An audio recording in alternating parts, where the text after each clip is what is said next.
سونے اور چاندی کے زیر استعمال زیور پر بھی زکات ہے کہ آپ نے سارا سال چوڑیاں پہنی تو آپ یہ کہ چونکہ یہ میں پہنتی رہی اس لیے اس پہ زکات نہیں، اس پر بھی زکات ہے، اور اس کی دلیل یہ حدیث ہے۔ عمر ابن شعیب اپنے باپ سے، وہ اپنے دادا سے روایت کرتے کہ ایک عورت نبی اکرم صلی اللہ علیہ وسلم کے پاس آئی، اس کے ساتھ اس کی بیٹی بھی تھی جس کے ہاتھ میں سونے کے 2 موٹے کنگن تھے۔ آپ نے اس سے فرمایا کیا تم اس کی زکات ادا کرتی ہو؟ اس نے کہا نہیں۔ آپ نے فرمایا کیا تجھے یہ پسند ہے کہ اللہ تجھے ان کے بدلے میں قیامت کے دن 2 کنگن آگ سے پہنائے؟ اس نے یہ سن کر دونوں کنگن اتار کر آپ کی خدمت میں پیش کر دیے کہ یہ اللہ اور اس کے رسول کے لیے ہیں صلی اللہ علیہ وسلم۔ ام سلمہ کہتی ہے میں سونے کا اوزا ایک زیور پہنا کرتی تھی۔ میں نے پوچھا یا رسول اللہ کیا یہ بھی کنز کی تعریف میں آتا ہے؟ یعنی سونے کا زیور جو پہنتی تھی اس کے بارے میں انہوں نے پوچھا۔ آپ نے فرمایا جو مال اتنی مقدار کو پہنچ جائے جس پر زکات دینا لازم ہو جاتا ہے پھر اس کی زکات دی جائے تو وہ کنز نہیں ہوگا۔ تو اس میں حضرت اسماء والی حدیث بھی رکھیے سامنے اور حضرت ام سلمہ والی کہ پہنا ہوا زیور ہے اگر نصاب کی حد کو پہنچ گیا 7.5 تولے سونا یا 52.5 تولے چاندی تو زکات ہوگی، اگر اس سے کم ہے پہنے یا نہ پہنے تو پھر زکات نہیں ہے۔ زکات کے لیے ملکیت ہونا ضروری ہے، ٹھیک ہے، ملکیت ضروری ہے، اور ملکیت میں اگر وقتی طور پر آپ ڈس اون کر دیے جائیں تو آپ کی زکات بھی ختم ہو جائے گی، لیکن اگر آپ کو دوبارہ مالک بنا دیا جائے تو دوبارہ زکات شروع ہو جائے گی، اور اس دن سے ہوگی جس دن آپ کو دوبارہ مالک بنایا گیا، ٹھیک ہے۔ کبھی ایسے ہوتے ہیں نا سسرال والے ناراض ہو کر زیور لے لیتے ہیں اور پھر کچھ عرصے کے بعد واپس دے دیتے ہیں، تو جتنا عرصہ ان کے پاس رہا زکات آپ پہ نہیں، جس دن سے آپ کو دوبارہ مل گیا آپ پہ زکات پڑ گئی۔ زکات ہجری کیلنڈر کے اعتبار سے دی جائے گی، اہم نقطہ یہ یاد رکھنے کا ہے۔ مثلا آپ یکم رمضان کو زکات دیتے ہیں تو ہر سال یکم رمضان کے دن زیور کی قیمت معلوم کیجئے، یہ نہیں ایک ہفتے بعد دے رہے اور قیمت کم ہوگی، نہیں، آپ کو یکم رمضان ہی کی قیمت کے مطابق زکات دینی ہوگی، لیکن یہ نہیں کہ زکات کا مہینہ کوئی الگ مقرر ہے۔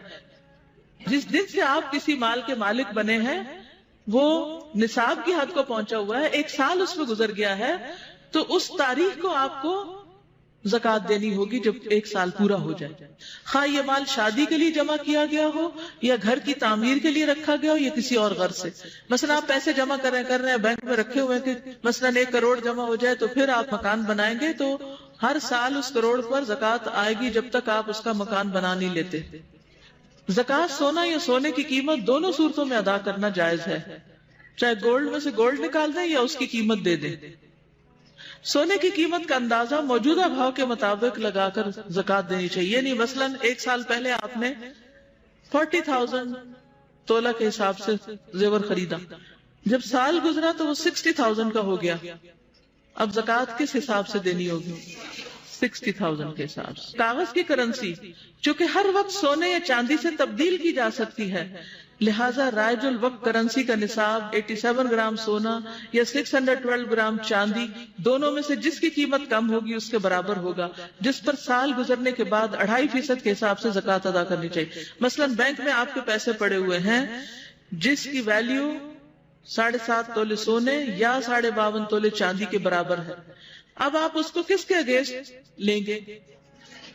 چاندی آج کل سستی ہے تو چاندی کے اگینسٹ جس کی قیمت کم ہوگی۔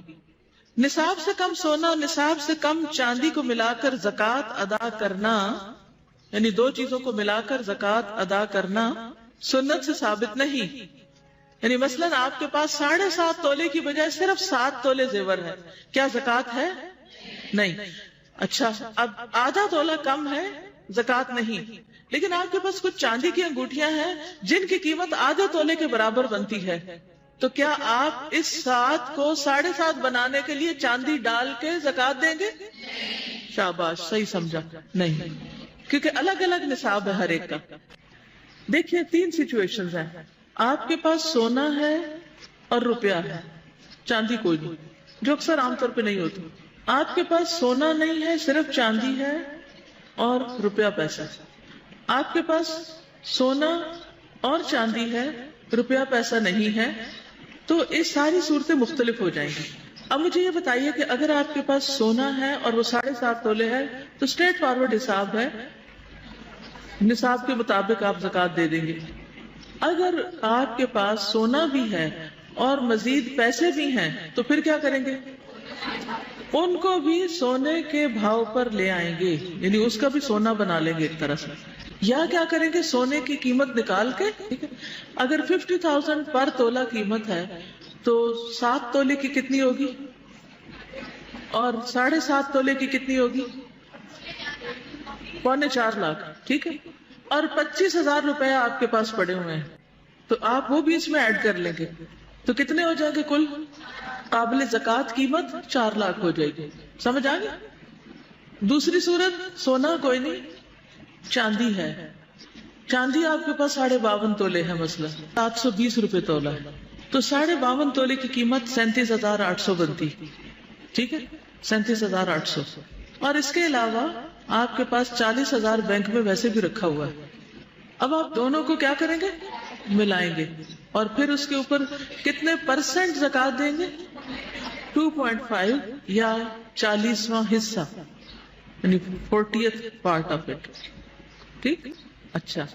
اب ایک اور صورت یہ ہے، 7 تولے سونا ہے، 52.5 تولے چاندی ہے، اور روپیہ پیسہ ہے.